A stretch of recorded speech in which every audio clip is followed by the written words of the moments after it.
أعوذ بالله السميع العليم من الشيطان اللعين الرجيم. بسم الله الرحمن الرحيم. اللهم صل على سيدنا محمد الفاتح لما أغلق والكاتب لما سبق ناصر الحق بالحق والهادي إلى صراطك المستقيم وعلى آله حق قدره ومقداره العظيم. Al'ummar musulmi na faɗin duniya kamar Togo, Najeriya, Liberia, Libya, Saudi Arabia, Tanzania, Burkina Faso, Mali, South Africa da sauran ƙasashe ina wa kowannen fatan alkhairi asirin samun manya-manyan kuɗaɗe sahihin mujarrabin da izinin Allah.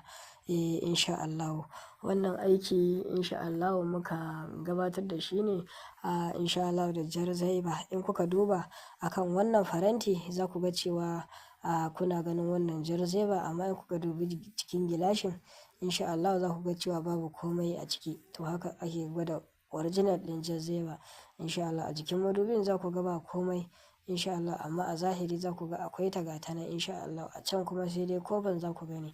To da ita kalar ta muke aiki bi iznillahi ta'ala.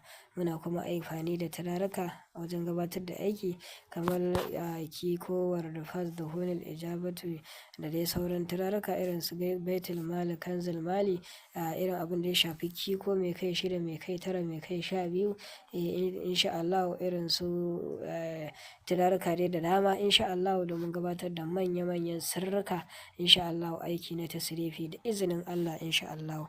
Ina kowannen fatan alkhairi. Kana neman aure, kuɗi ya tsaya maka, a hidimar gida ne, a gini ne, a wani abu ne wanda ya shafi makamancin haka, buƙatu gare ka insha Allah, domin samun nasara akan abubuwan da kake nema da izinin Allah. Kawai turare za ka siya ko ka sai zaiba insha Allah mu gabatar maka da aiki, ko ka tura da kuɗin turare ko ka zo da kanka. Amma kafin nan 08103304786 number mu ce mutum zai tuntuɓa mu ta WhatsApp domin ya samu cikakken tabbaci, domin sai mun baka cikakken tabbaci insha Allah. Kafin nan da izinin Allah za ka iya gabatar da aiki ka yi da kanka ko mu yi maka duka insha Allah. Ɗaya ne a wajenmu da izinin Allah. Ina kowane fatan alkhairi.